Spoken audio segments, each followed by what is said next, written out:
जय हिंद। मैं अजंत कुमार। चलिए आज इस वीडियो में हम लोग देखेंगे Bihar police NTPC railway group D तथा एएलपी के लिए अति महत्वपूर्ण क्वेश्चन। ये जितने सारे क्वेश्चन हैं सारा क्वेश्चन प्रीवियस ईयर क्वेश्चन है। तो चलिए देखते हैं पहला क्वेश्चन देखने से पहले आप लोग से रिक्वेस्ट है कि यदि इस चैनल पर नए आए हैं तो चैनल को सब्सक्राइब कर ले और बेल आइकन प्रेस कर ले ताकि ग्रुप डी रेलवे एएलपी और तथा बिहार पुलिस का अच्छे से तैयारी हो सके। चलिए देखते हैं आज इस वीडियो में लगभग 30 क्वेश्चन है।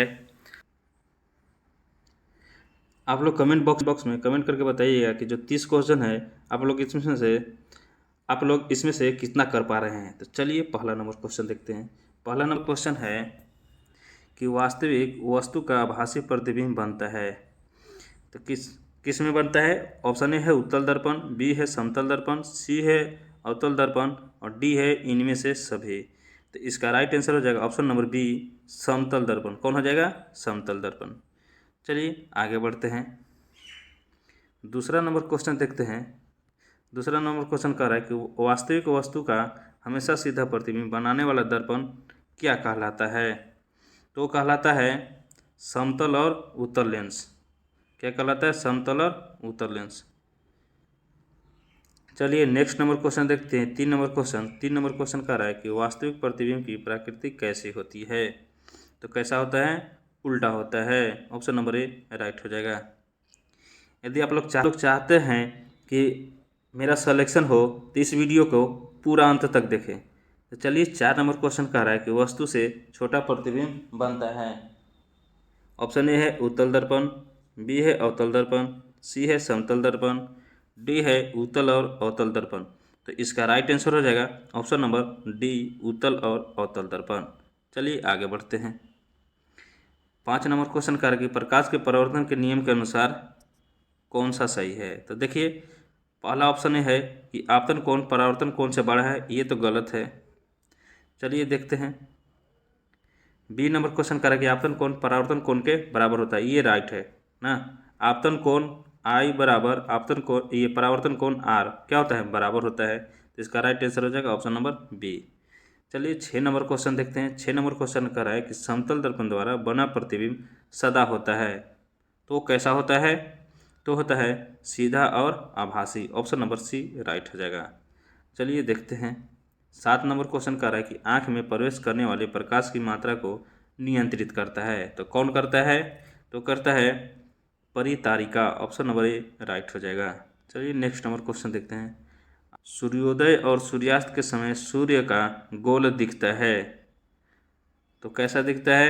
इसका राइट आंसर हो जाएगा चपटा दिखता है। कैसा दिखता है? चपटा दिखता है।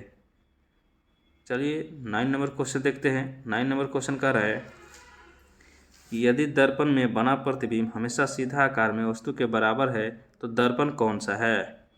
तो वो दर्पण है समतल दर्पण। ऑप्शन नंबर सी राइट हो जाएगा। चलिए आगे बढ़ते हैं।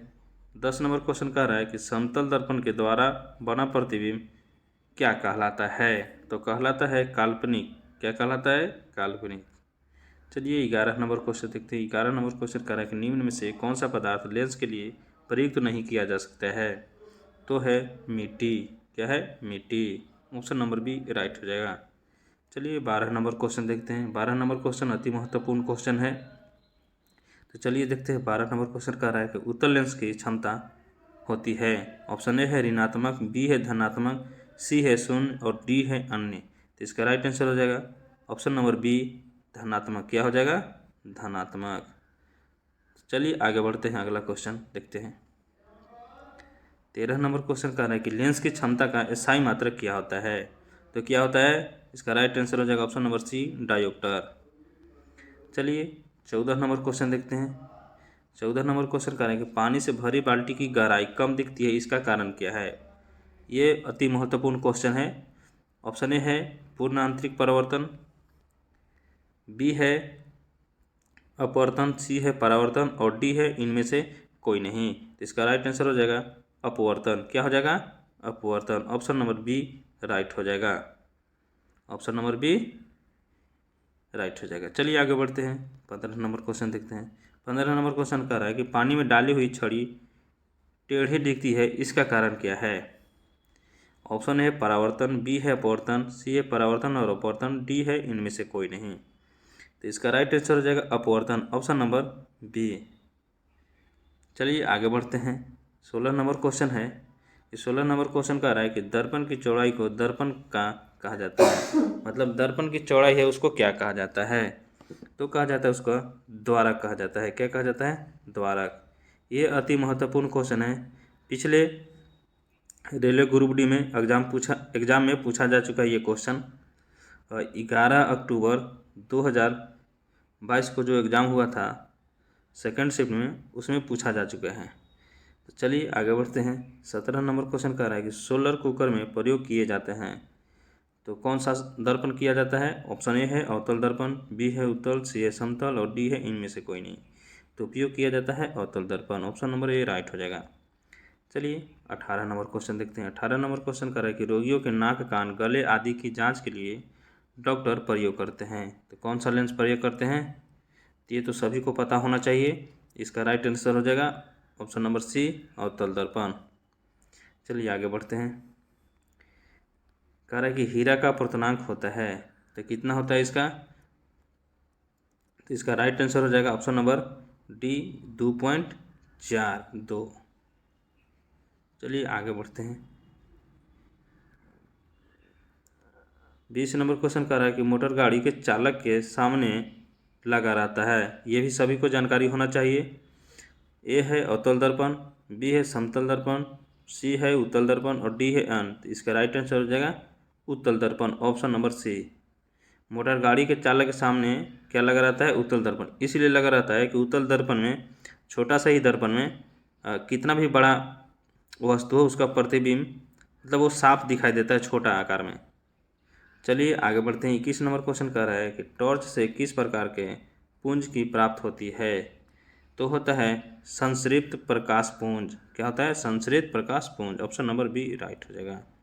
22 नंबर क्वेश्चन कह रहा है कि सामान्य नेत्र की रेटिना पर बनने वाला प्रतिबिंब कैसा होता है? तो होता है वास्तविक और उल्टा होता है, ऑप्शन नंबर सी राइट हो जाएगा। 23 नंबर क्वेश्चन कह रहा है कि नेत्र लेंस में समायोजन की क्रिया होती है। ऑप्शन ए है आइरिस द्वारा, बी है नेत्र लेंस द्वारा, सी है सिलिरी पेशियों द्वारा और डी है कॉर्निया द्वारा। तो इसका राइट आंसर हो जाएगा सिलिरी पेशियों द्वारा, यानी ऑप्शन नंबर सी राइट हो जाएगा। चलिए 24 नंबर क्वेश्चन देखते हैं।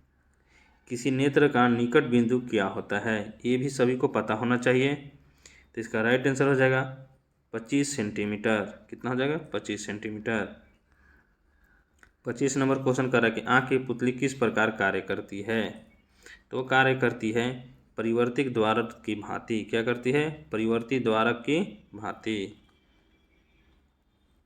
26 नंबर क्वेश्चन कर रहा है कि सामान्य मानव नेत्र का दूरबिंदु होता है, तो कितना होता है? इसका राइट आंसर हो जाएगा ऑप्शन नंबर ए 25 सेमी पर होता है। सामान्य मानव नेत्र का दूरबिंदु होता है, क्या होता है ये? अनंत होता है, ऑप्शन नंबर बी राइट हो जाएगा। ये नहीं होगा ना। चलिए आगे बढ़ते हैं। 27 नंबर क्वेश्चन कि सिनेमा के पर्दे पर किस प्रकार का प्रतिबिंब बनता है? तो बनता है वास्तविक प्रतिबिंब। कैसा बनता है? वास्तविक प्रतिबिंब। 28 नंबर क्वेश्चन कह रहा है कि कौन रंग है जिसका खतरे के सिग्नल में उपयोग होता है? ये तो सभी को पता होगा, ऑप्शन नंबर डी लाल रंग हो जाएगा। चलिए 29 नंबर क्वेश्चन देखते हैं। कह रहा है कि किलोवाट घंटा किसका मात्रक है? तो मात्रक है ऊर्जा का, ऑप्शन नंबर बी राइट हो जाएगा। अब लोग बताइएगा कि शक्ति किसका मात्रक है? चलिए 30 नंबर क्वेश्चन है। 30 नंबर क्वेश्चन कह रहा है कि विद्युत बल्ब का फिलामेंट किससे बना होता है? तो बना होता है टंगस्टन से। किससे बना होता है? टंगस्टन से। तो आज के लिए इतना ही, फिर मिलेंगे अगले वीडियो में।